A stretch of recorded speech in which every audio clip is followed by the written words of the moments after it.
Hello and welcome to part 2 of my water system. So, continuing on from the pipe that comes through the wall and up into the attic. That is this pipe over here. This one goes through the ceiling, all the way down, out through there, then through the wall, and that comes out next to the front door. So that is the automatic pipe system, and once it goes through there, there's a tap. That one I can close off so that I can change the filters. So there's I think this is a 35 micron filter and then a 5 micron filter.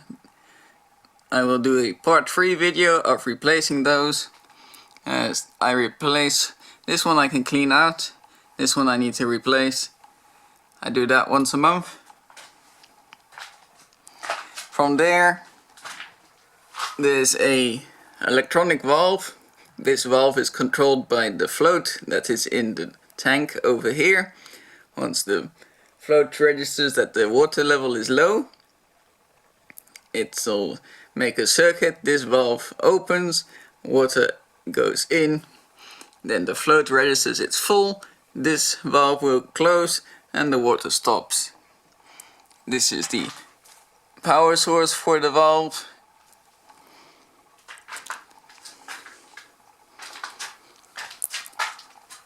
So the automatic system fills via this top pipe over here, straight into the tank. Then there's a manual pipe system that I showed coming through over here. Right there. So in case there's a problem with the automatic system, the manual system can be used. That one comes up through here, up over here, and that screws into here, and that is the manual fill. This is the overflow. The overflow goes down into the drain pipe. And there's a drain over here, can drain the tank with this tap, and it goes straight down to there. And this is the supply pipe. We can close that off as well. We got the pump over here in the corner, and this is the cable for the float. So currently the tank is full. So there's no point in activating it to show, but I'll put in another clip over here to show that how it all works from a previous video. I'm just refilming it. Some things, as the original part turned out very dark. Nearly lift up the float. Here is the float.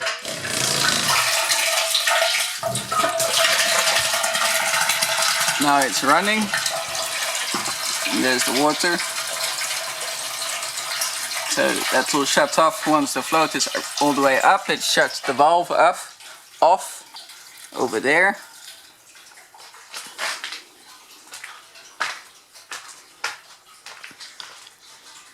And then the outside pump will build up pressure and that will turn off. So here's the pump and the pressure vessel. I need to do some maintenance. Need to pump up the pressure vessel as air has gone out. So you should actually check that once a month. I'm sometimes a little bit lazy and don't really do it, so need to do that. There's the pump. The old pump had a plastic cover. That one blew out and created the big watery mess, and it destroyed some of the door frames downstairs. It leaked all the way down into the bedroom, because below this floor is the bedroom. So now this is a metal casing pump, and this should last a bit longer. Okay. Now from there, the supply pipe goes all the way over to there, and then that goes down into the boiler room or the water heater room, and from there it splits off. This one, when it's full and up to pressure, it holds a pressure of 3 bar. So at the moment it's on 0. So say I need to pump up that. I'll do that together with changing the filters. Okay. Here in the kitchen, this is the switch for the pump. So I don't need to go all the way upstairs to switch the pump off. I can do it right here. There's a LED light, so once the pump is on, the light is on, light off, pump off. So at the moment I do all still have water. It's just gravity fed, so pressure is not that high, but sufficient for toilet or for washing hands, but not for running the washing machine or taking a shower. This is the door to the boiler room or the water heater room. It's also where all the linen and towels live.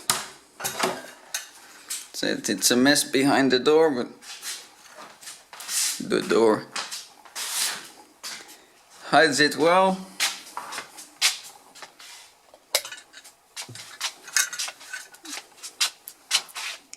So here's the water heater. There's the on-off switch, water temperature. Now it's not attached to an outside wall, so the overflow goes into this little bucket. I see there's some water in there. That's why I have to address the pump as well. So the water pipe, the plastic pipe, attaches to this one over here. From there it splits off down there. That goes to the -1 level or the basement bathroom. It's a guest apartment. The other part goes there. That one splits off to the bathroom through there. These two over here, they go to the kitchen. Then the one splits off for central heating. But the central heating system doesn't work like this. So everything is pre-installed, but it doesn't work.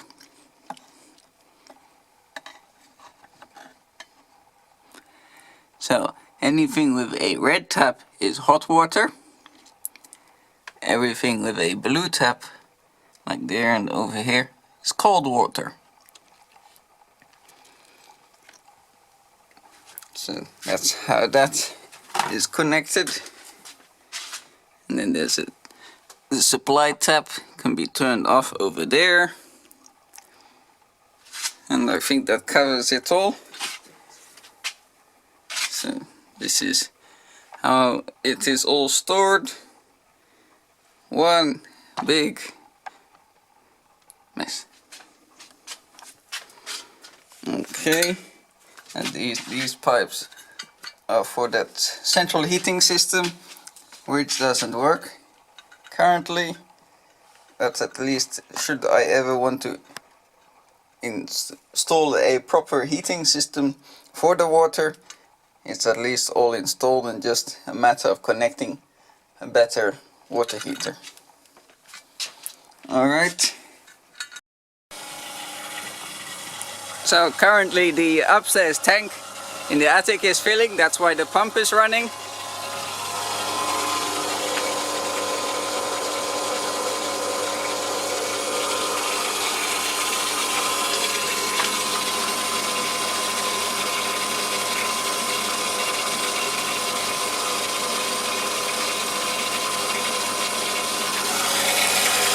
So the pump used to leak, but due to the high mineral content in the water, it's formed a natural kind of seal. It's still a bit wet, but it's not spraying out anymore. Now you can hear the change in pressure.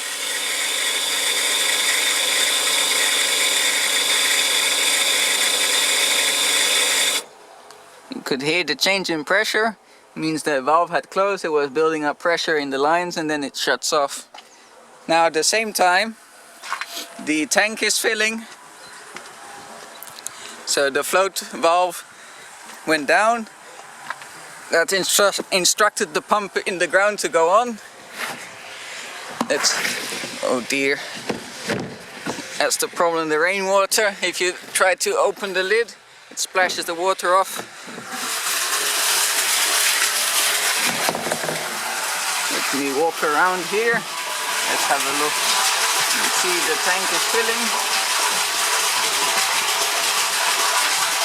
So that will run for about 10 or 15 minutes.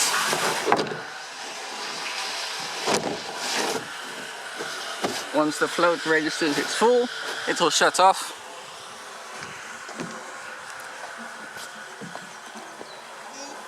So the float is set to shut off around about 2000 liters, and usually it goes on when it's about 1000 liters.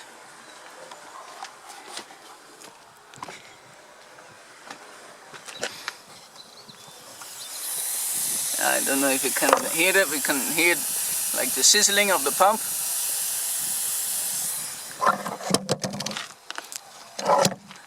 I need to clean this area a bit better with the past rain, and now the warm weather, it's growing like crazy.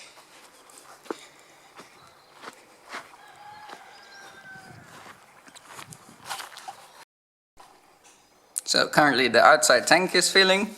You can see the light is on, indicating it's working, and then once everything goes off, then it's full, the light will be off over there.